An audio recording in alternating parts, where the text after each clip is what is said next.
cookies. Who doesn't love eating cookies for dinner? We're here at Disney's Epcot at Festival of the Holidays on a search for cookies, specifically these ones. We collect 5 stamps, we get a free treat. That's right. Today we're going to be hunting down cookies on the Epcot Holiday Cookie Stroll and recreating the 5 we ate at the park to see how we could improve their recipes. We'll run through a bunch of the most difficult techniques to help make you a master cookie baker. Check out our YouTube shorts for the specific recipes of each. Remember, this is about technique. Let's get going. We search far and wide to find these coveted cookie locations. Still looking. I feel inspired. Our first stop takes us to Bavaria, or the Germany of cookies, because who doesn't love waiting in an impossibly long line for a Linzer cookie? So friends, a fun fact about Linzer is that it has boiled egg yolks in the recipe. You have to microplane shave it into the cookie dough. We're waiting in line and it's going faster than I thought. And look at this gentleman, the spirit of Christmas. I am so blessed. And I get to eat a Linzer cookie. I mean, what could be better than this? Sláinte. Here we go. Awesome. Right. First stamp, 4 more to go. And they even built us a stage to enjoy the occasion. It's a nice big cookie. Wow. I mean, sturdy, doesn't fall apart, can hold it. Nearly as big as my face. You get that raspberry, a little bit of acidity. Definitely can tell it's hazelnut flour they used. The crumb texture is perfect. They definitely use snow instead of powdered sugar. This is a trick in the pastry world. It's basically powdered sugar that is stabilized and it doesn't melt. So I definitely am going to be using real powdered sugar for the home recipe. Good old raspberry jam, traditional for a German Linzer cookie. Got that lemon zest in there. The bite of the hazelnuts gives it a great mealy texture, but still that great crumb. Now, let's make it at home. We start with boiling eggs. Then we make our own hazelnut flour, as I couldn't find any in the shop. Fresh hazelnuts it is. We grate fresh lemon zest atop, about 2 lemons. Put our eggs in an ice bath and start scaling our yolks, separating them out from the egg whites. We're just using yolks. Sifting powdered sugar, adding butter and yolks together to cream it on the mixer with a paddle. Scaling our cinnamon, clove, and nutmeg spices and our salt and adding it to our creamed ingredients. We're scaling vanilla paste with some dark rum. Now we're using bread flour for a nice gluten structure. Separating our yolks from our cooked eggs and using a microplane to evenly break them up. Add them to your mixture and in stages add your flour.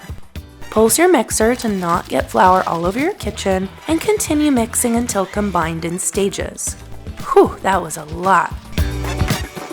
Now the dough's finished and we have this beautiful consistency, but we're just scraping down to make sure it's evenly mixed. Place all your dough onto some plastic wrap and store in the refrigerator for 2 hours. Once you have the nice hard puck, release it from the plastic wrap and place the dough in between 2 silpats after it's chilled in the refrigerator for 2 hours.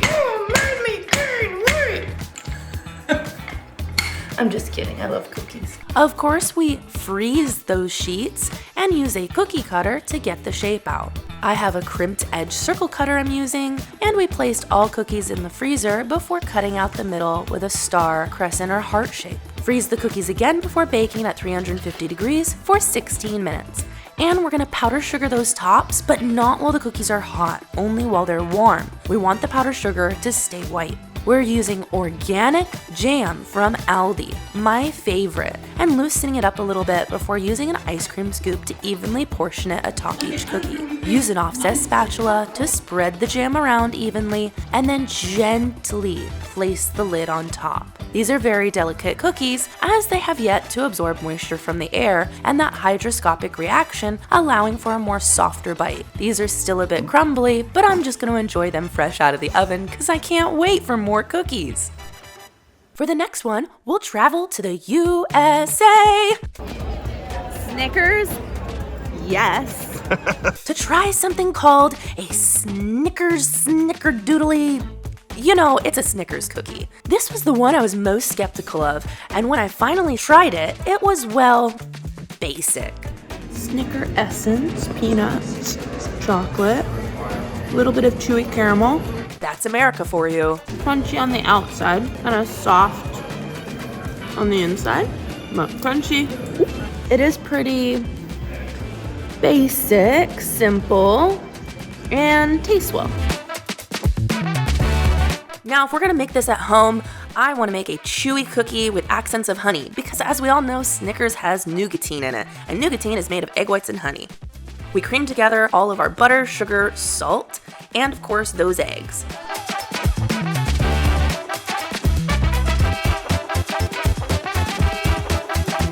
Honey is the secret ingredient in this recipe, as is my vanilla paste from Trader Joe's. Creaming it together just until it's nice and fluffy. Look at that butter churn.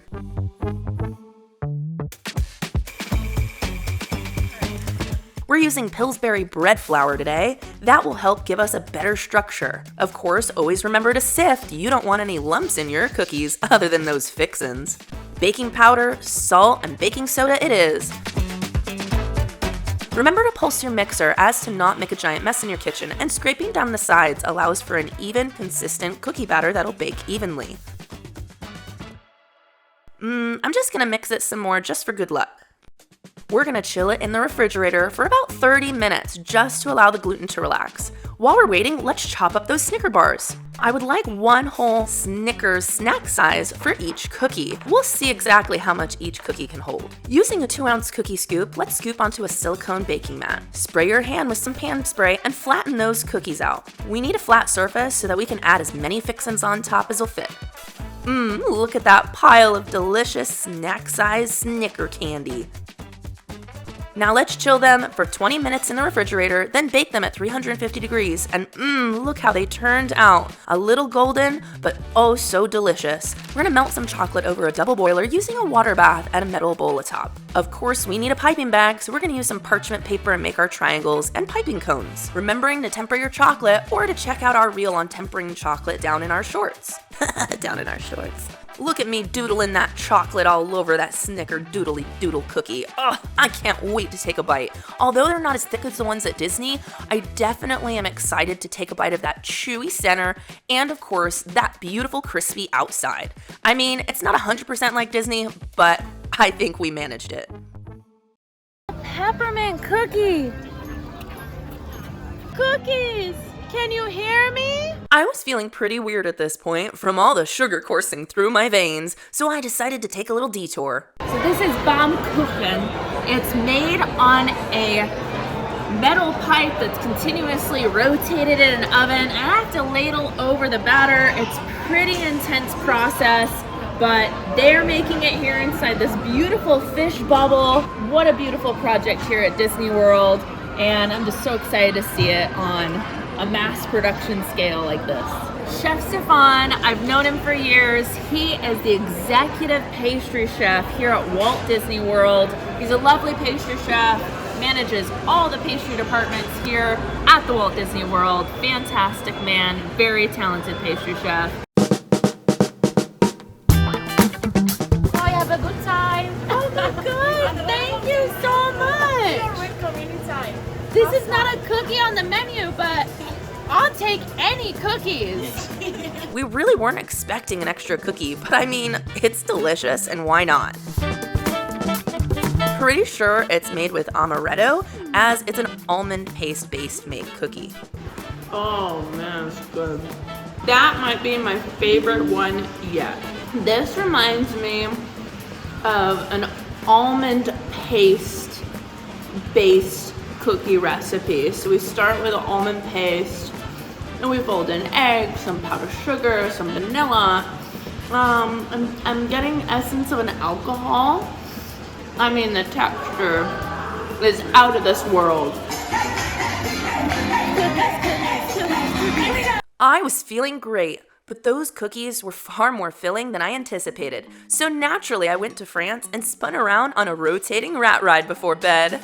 The next day, I decided to wear the same outfit, in the hopes of convincing you all I could eat all these cookies in one day. If you can comment the 3 continuity differences in my Disney outfit below, I'll send you a pair of Mickey ears. 3 down, 2 more to go. The next one was the Holiday Crinkle Cinnamon Cookie, and I had some thoughts. Wow, now this is a dense, fudgy cookie. I really expected there to be more volume in this cookie. Not exactly what I would call a crinkle cookie, especially because it looks like someone forgot to dip it in powdered sugar before baking, which is what creates all those crinkly cookie cracks we look forward to.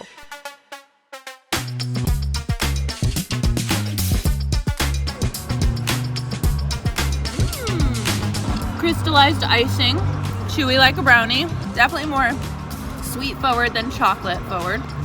Now it's crinkling time here at home. As I jot down my version of a cinnamon crinkle cookie, I gather all my ingredients, and of course we're using Dutch processed cocoa powder, as it is not acidic based, and we're using baking powder, which only requires heat when the baking reaction happens.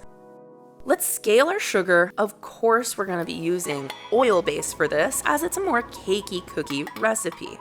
Add in your eggs, and of course we're using Lake Meadow Farm eggs from Ocoee, Florida. Add in your cinnamon, vanilla paste, of course my favorite from Trader Joe's, as it's only $5 a container and very potent. Trader Joe's vanilla, where the black specks don't mean dirt.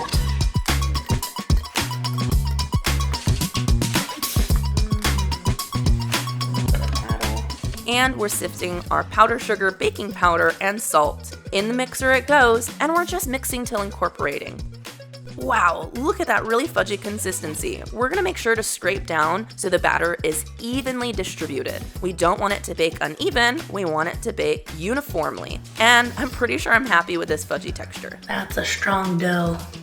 I think there's enough gluten structure in there. Let's go refrigerate it for 3 hours, scoop it, and then put it in a powdered sugar bath. This relaxes the gluten structure and allows for a more even baked cookie. Use that muscle and get every bit of cookie out of that bowl, scraping your spatula onto the edge and then adding it to your bowl. Tell it's nice and chewy. I can already tell it's nice and chewy. While we wait for our cookies to chill, we're gonna set up our powdered sugar bath, sifting the powdered sugar into a bowl so that we can dunk those cookies right in. In the fridge. It's been 3 hours. We're gonna use a 2-ounce cookie scoop to scoop those cookies, and because the cookies are so cold, I'm using a blowtorch because I'm impatient and I want it to release from the cookie scoop sooner. I mean, who doesn't love a good fiery Christmas? Come on, release from the cookie scoop. All right, let's dredge those cookies in powdered sugar and reveal. Look at those little snowballs. We're gonna douse a bit of cinnamon on top and get these immediately into the oven.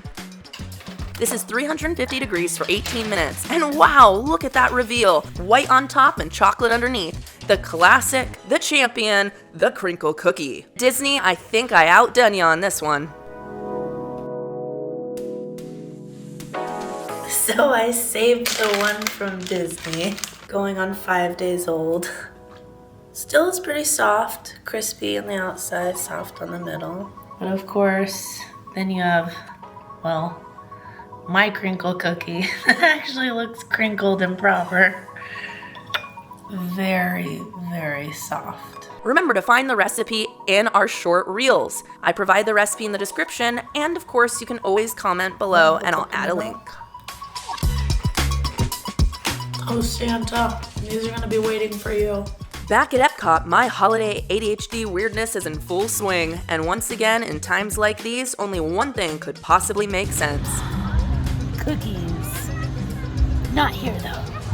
Caffeine and standing in a gift shop. Thank you so much. And it looks like a little orange, but it's coffee flavored.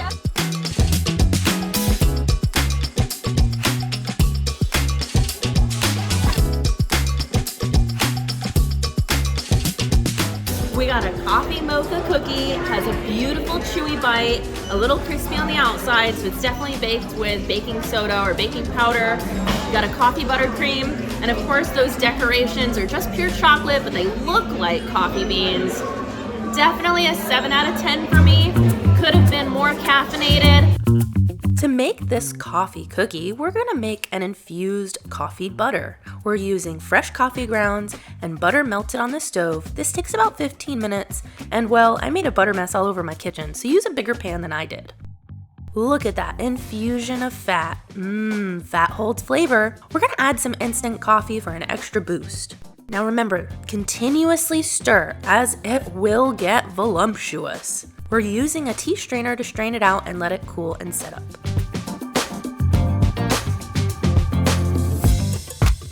For this recipe, we're just gonna use egg whites. We're making Italian meringue buttercream. We need water on the stove and of course, sugar.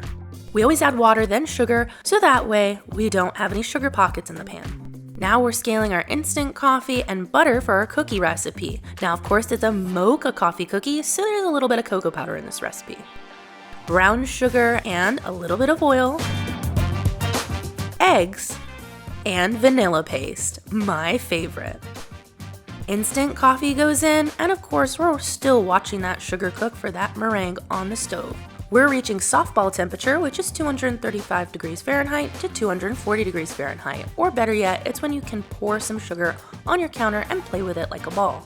Wow, look at that fluffy meringue. It's way too hot to add the butter in, so we're gonna cream our ingredients for our cookie recipe while we wait for the meringue to cool down. Bloop, in goes a little bit of vanilla, and of course some salt in that meringue. Now we're scaling our dry for our cookie ingredients. We have bread flour and all-purpose flour. Oops, I scaled too much. And of course we have baking soda, baking powder, and salt for this recipe. In it goes. Wow, look at that fluffy creamed mixture of mocha goodness. Now we're gonna sift in our dry ingredients in 3 stages. Remembering to pulse your mixer to not create a mess all over your kitchen. I know, I've said this a ton of times, but you'd be surprised how many people make a mess in their kitchen. Look at that dough. We have a beautiful mocha cookie dough ready. This looks like it's gonna be a thick dough this time, and I'm quite happy with the way it looks. Now let's add in our butter to our meringue. We also made a coffee butter, and we're adding a bit of that into the buttercream as well for a coffee flavor. We also need to make a coffee extract from scratch, so we're just using some instant coffee, sugar, and hot water. I am gonna put this bowl in the microwave for 30 seconds in 2 intervals to evaporate that water content, so it's just sugar in the instant coffee. Then we're gonna pour it into the buttercream in stages, allowing the butter to accept the moisture content. Spray down your pan and line it with some parchment. This is a trick we use in the pastry shop so the parchment doesn't move around on the sheet pan. Now scoop your cookies nice and flat with a 2-ounce scoop, and then they're gonna be chilled in the refrigerator for about 3 hours before baking. This relaxes the gluten and allows for a more uniform shape when baking. Place it on a nice silicone sheet tray to bake at 375 degrees for about 13 minutes. While we're waiting, we're gonna make some chocolate decor for the top. Line your plastic sheets with the acetate. You do this by creating a suction cup method with a little bit of wet paper towel. Then pour the chocolate on top, spread it around with an offset spatula, and then place another piece of parchment on top with a piece of plastic and in between 2 sheet pans. This allows it to sit up flat. In the fridge it goes. Now let's get our piping bag ready with our buttercream. We're using a straight large tip in a reusable piping bag by Fat Daddy-O's, one of my favorite products, and it's more eco-friendly. Wow, look at that dome of buttercream on top. Let's release our chocolate decor from the refrigerator and peel back that acetate sheet. Karate chop! We're going for odd glacier broken shapes of chocolate. Place 1 piece atop of each cookie for a nice decoration, as it looks like broken ice, but chocolate edition. Wow, these cookies sure meet my expectations for a recreate. Look at that thick dome shape, cakey texture, and soft buttercream, and wow, is it caffeinated. My cookie journey was approaching its end, and while we were passing by Great Britain, as my husband is British, it felt right channeling my inner British spirit by picking up some authentic chai French vanilla and workshopping my accent. Spot of tea with your cookie. We finally arrived at our destination to receive our final stamp and our aromatic peppermint pinwheel cookie. As I awkwardly parade my cookie in front of this strange bear statue, I am thrilled to eat my 6th large cookie of this journey and totally was not struggling to get it down. I mean, it's a basic sugar cookie dough recipe, colored with red food coloring and a lot of peppermint extract. I mean, I can smell that peppermint. It smells like grandma's perfume from Anastasia. It's delicious in a bite. It's just really strong peppermint.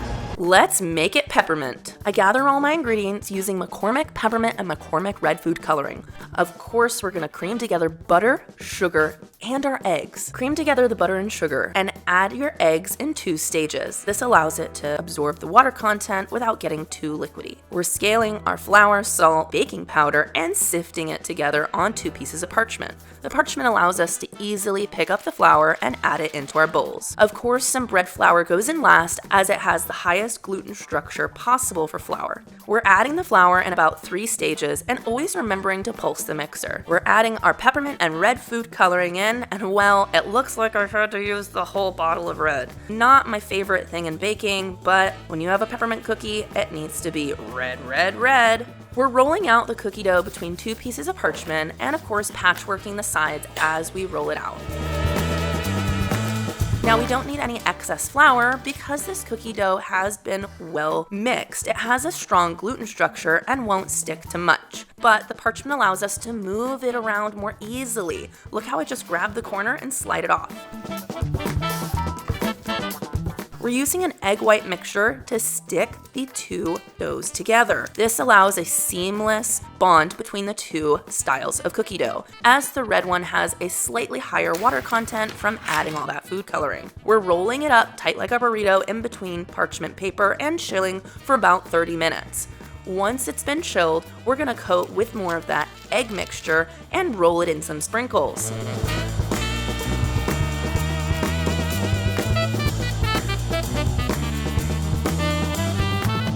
Now, you're gonna need a lot of sprinkles, but I promise you, this'll get you at least 2 rolls completely covered. Save those sprinkles in the refrigerator. They're not wasted. Just use them for another cookie project as they have some egg white residue on them. We're rolling, rolling, rolling, rolling that peppermint up. Wow, look at that cut after chilling the roll for about 30 minutes. It's pristine. Just remember, we work with this dough really cold, so you're gonna have to chill it many times before baking.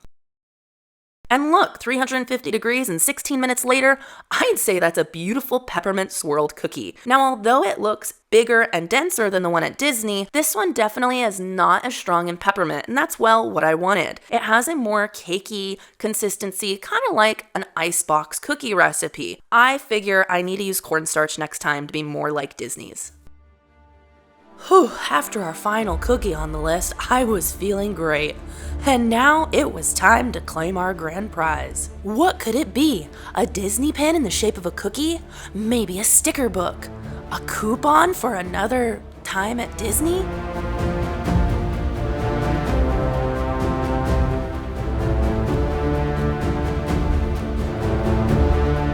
But no, it was our own cookie mix. Because if there was one thing I needed on this journey, it was pre-scaled cookie mix in a tiny quantity. But it didn't matter. It wasn't about the destination, it was about the journey. I learned on this cookie stroll that I could eat just as many cookies as Santa and still somehow feel as light as a feather as I soared towards my next adventure. As always, sweet friends, follow for more pastry fun.